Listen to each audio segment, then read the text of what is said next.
Good afternoon, everyone. I'm Caitlin Cornell, Assistant Director of the Center for Language Teaching Advancement at Michigan State University. I'm very happy to welcome you to the second session of our Spring 2022 series. The Language Collaboratory is a partnership for the advancement of intercollegiate dialogue on the teaching of languages and cultures driven by language centers and institutes at the University of Iowa, the University of Michigan, the University of Minnesota, Michigan State University, and the University of Wisconsin-Madison. Our aim is to provide collaborative professional learning opportunities for educators of language, culture, and literature at the 5 institutions. Our series this semester continues our goal for the whole year, furthering conversations on the topic of student engagement. We've addressed this issue in our many sessions already from 2 perspectives, research, and also pedagogical and practical. We aim to share insights and to encourage interinstitutional dialogue, bridging institutional distance and fostering a collaborative interchange of ideas. You're invited to contribute to what we hope will be a very lively discussion.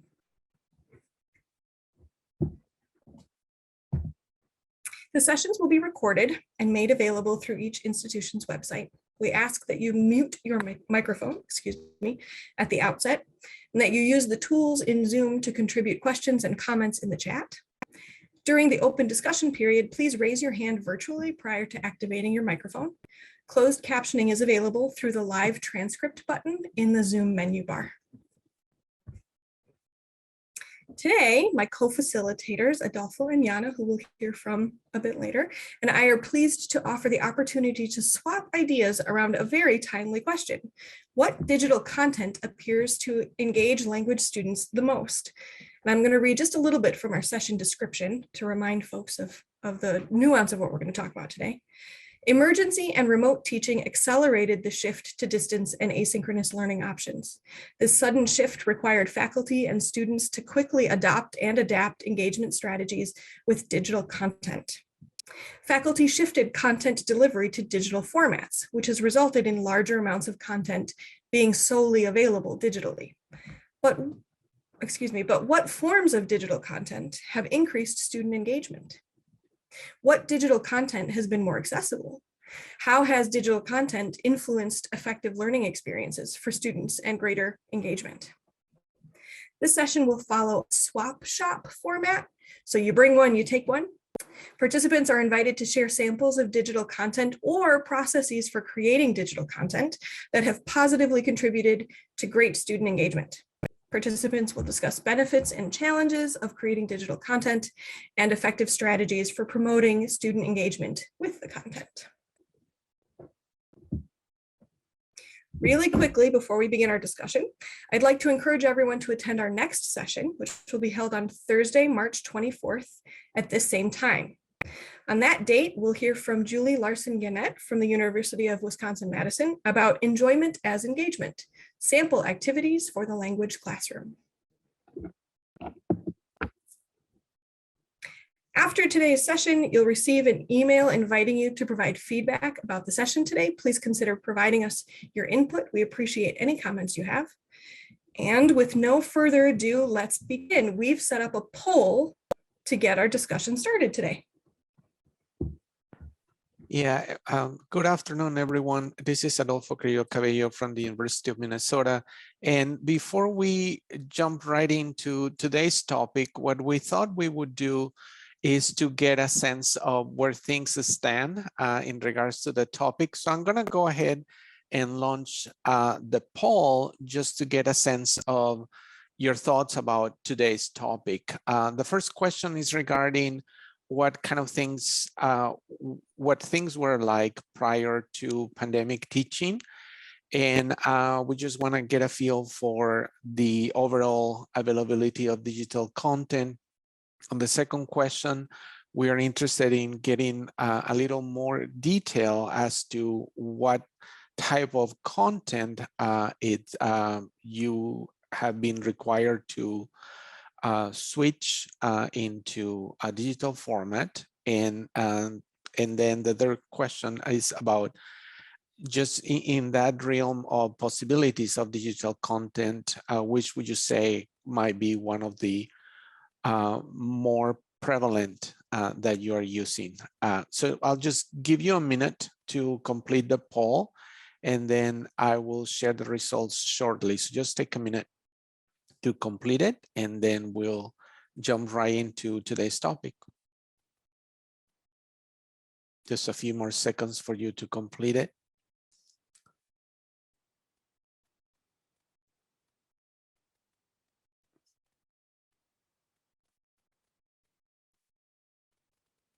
And by the way, all responses are anonymous, so please feel free to answer whichever way you would like. Okay, just another second and I will end the poll.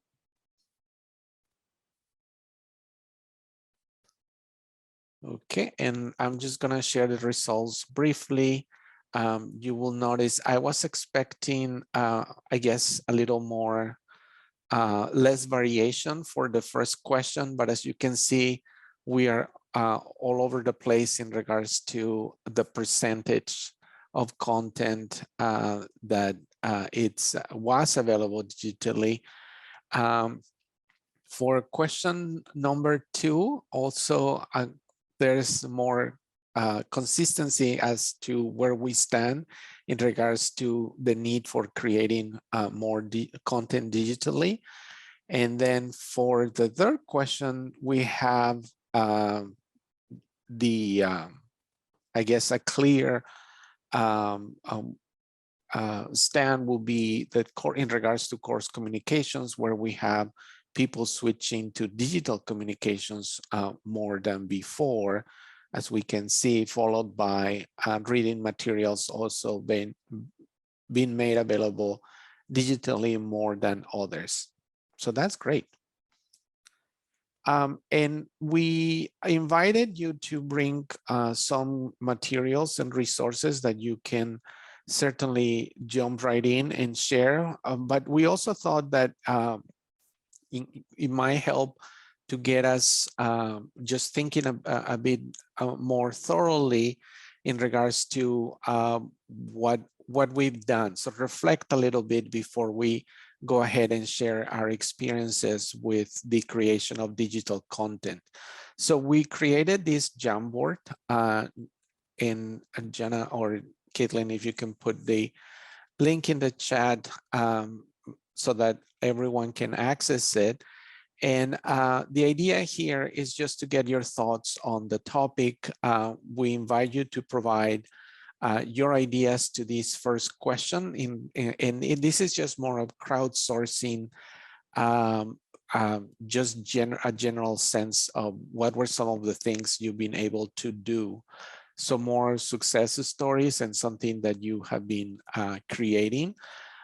So just get your ideas on the text boxes and you will identify them where it says type. And if you see an idea that has already been presented and you did something similar or you like that idea, you can drag and drop the stars at the top to concur with that person or to indicate that you did something similar. So let's just take a couple of minutes, again, sharing one example that of one of the things that you have found easier to create digitally. So if we go by the trends that we just found out in the poll, one can be like communicating on email digitally, or I don't know, something pertaining to digital communications for your courses. So again, let's take just a minute and see what we can contribute, and then we'll move on to our next step.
Okay, and we have some very good ideas. And I like to invite you to share a little more about what you wrote.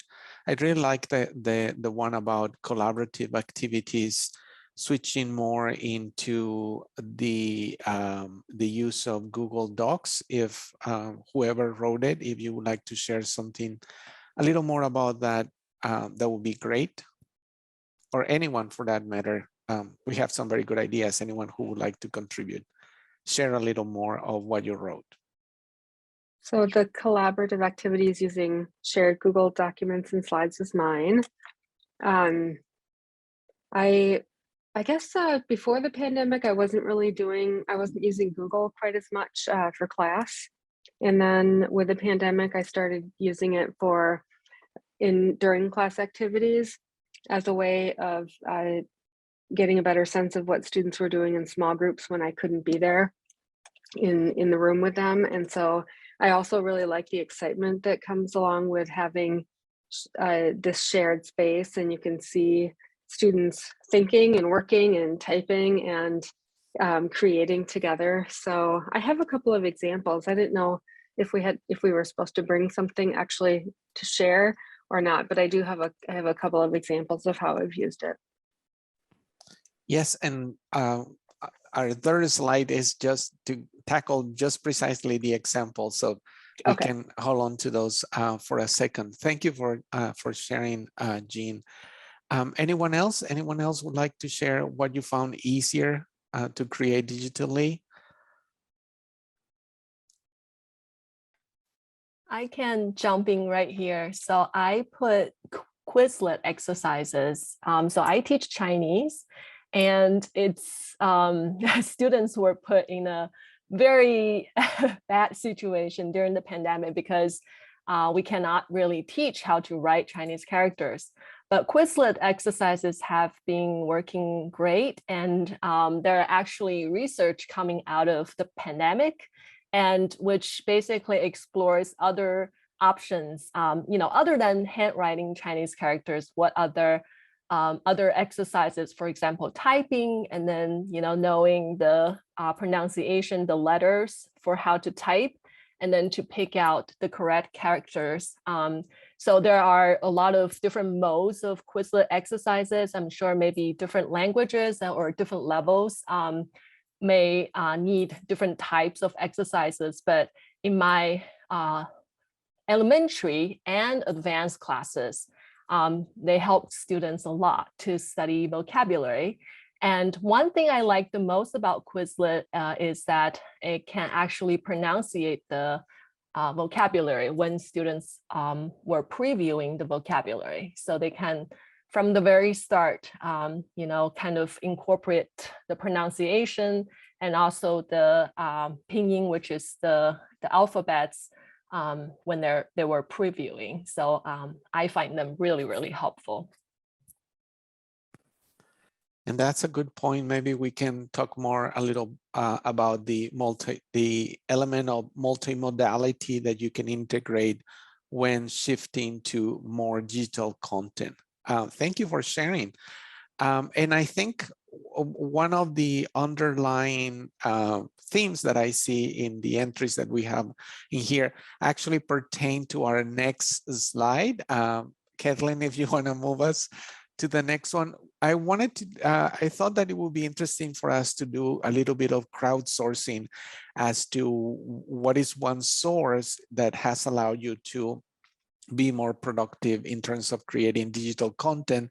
And some of you already provided us with great examples, such as Google Docs and Quizlet. I saw WordWall. So we have some very good examples that we could add to this list. Is there any other tool that you can think of, or resource or source that you have tapped into for integrating more digital content? Just type it in, share another idea that you have, again, with the goal of crowdsourcing some new ideas for the group. So we'll just take a minute to do that.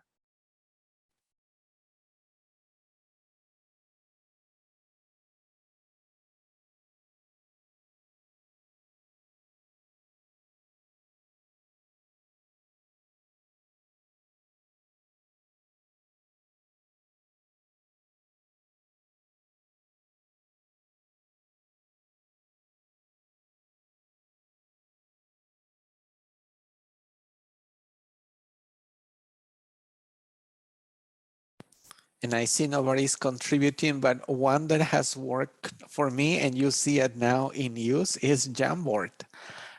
This has actually allowed me not only to create content, but also to repurpose some of these content. So for instance, for group conversations, especially in breakout rooms, you can have a Jamboard where students can contribute individually and then use the content that is generated to do some reviewing or just highlights in your next lesson that can be repurposed that way. So Jamboard for me would be an example in here.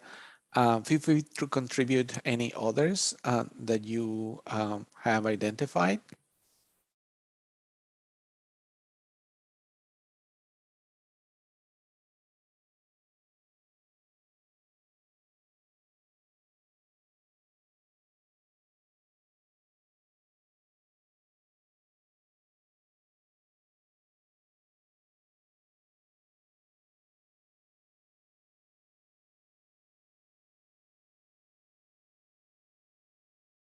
And I'm curious, thinking again, reflecting on the idea that more of you are using digital communications.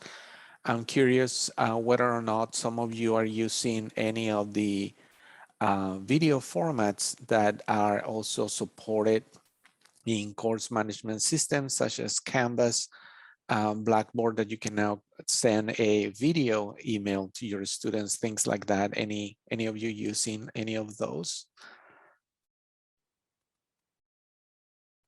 Or maybe you're using more than you're thinking about, but let's keep this question in our mind. And I'll just move us forwards to our next question so that we get to share a little more. And here, the goal is to talk a little more about engagement. What are some of the things that you have found that have allowed you to engage students more? So Jean was sharing, for instance, the ability that Google Docs for allowing students to be more present and more active in some of the activities. We can take another minute, but as you think about question 3, I would also invite you to think about the examples that you might have brought in question 4, so you can decide if you want to contribute question 3 more about what are some of the ways in which your students are engaged, or question 4, if you brought an example, just type a little bit about it to share with us, and maybe we'll allow a couple of minutes to contribute to 3 and 4, and then we'll invite those with examples to share with us.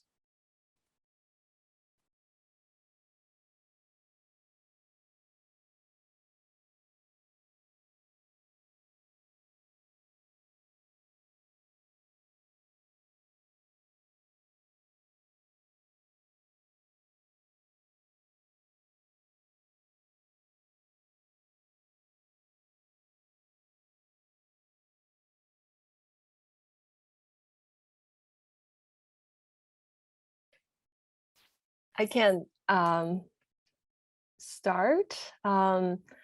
So I didn't have lots of content online before the pandemic, and now most of my course materials, except the activities that we use in class, they're digital right now. So so I have created some formative assessments. So I was super curious when I saw the poll when it says I think the percentage was lower compared to other types of activities. So I have both my formative assessments and I have my major tests, both conducted on Canvas. So maybe I can show you a quiz very quickly here. Do I have the permission to share screen? Yeah, you should be able to. Okay. Okay. Let me. We'll ask Caitlin to stop sharing so that you can share your example. Okay. Gotcha. Let's see.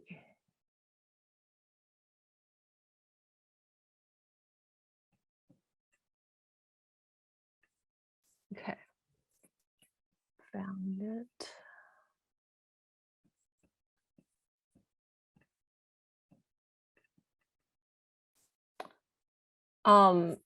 So, and my homework, students submit some homework online as well. So here is the grammar formative assessment. So actually, the videos are from the Chinese department from University of Minnesota. So I use them for, kind of like a reminders for students.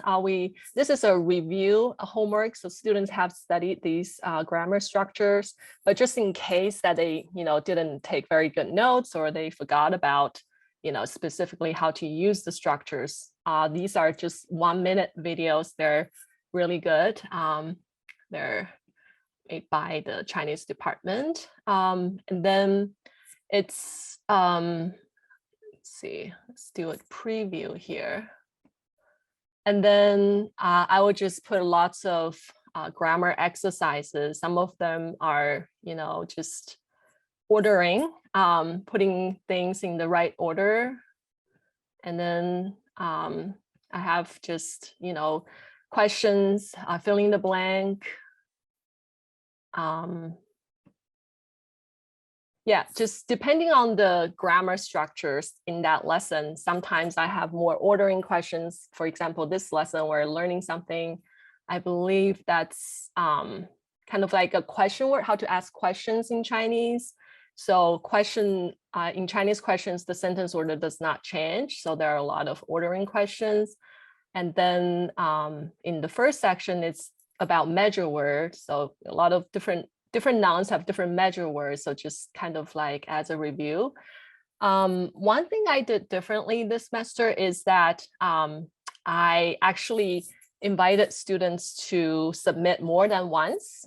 So they can actually see the answer keys immediately after they finish finishing it once. But I think by going in there and then even just typing the correct answer once, I think to me, that's also learning. So this semester, I started to give them 3 chances, 3 submissions, and I will just record the highest score. Yeah, so I have other assignments online as well, like oral exam, a written test. I have my written test online as well. So yeah, this semester, my entire class is online.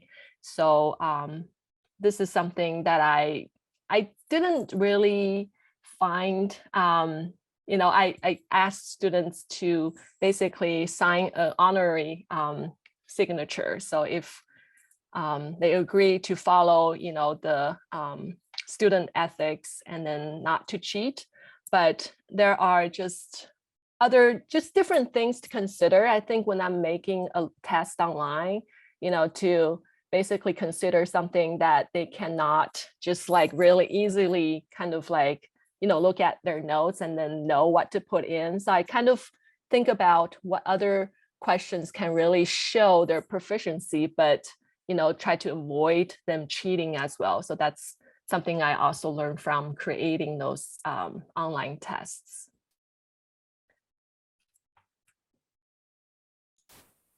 Thank you for sharing. Amanda, were you gonna share something, please? Sorry, I was just gonna, I'm in kind of a different situation because my courses are online. And so we kind of come from the opposite direction where we're online anyway. So then how do we make that interactive?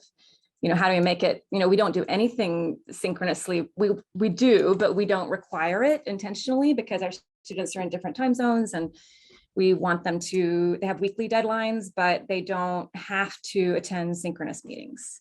And so the sort of getting up sort of more thematically, one thing we run into a lot is just every time you take up a new technology tool, for accessing content or creating content. They build Google Sites together. I mean, they're mostly in D2L. We use Teams a lot. We do a lot of sharing files in Teams and collaboratively editing there. When we do live meetings, we use GatherTown as well as Zoom. So we get some spatial chat, it's a little more interactive.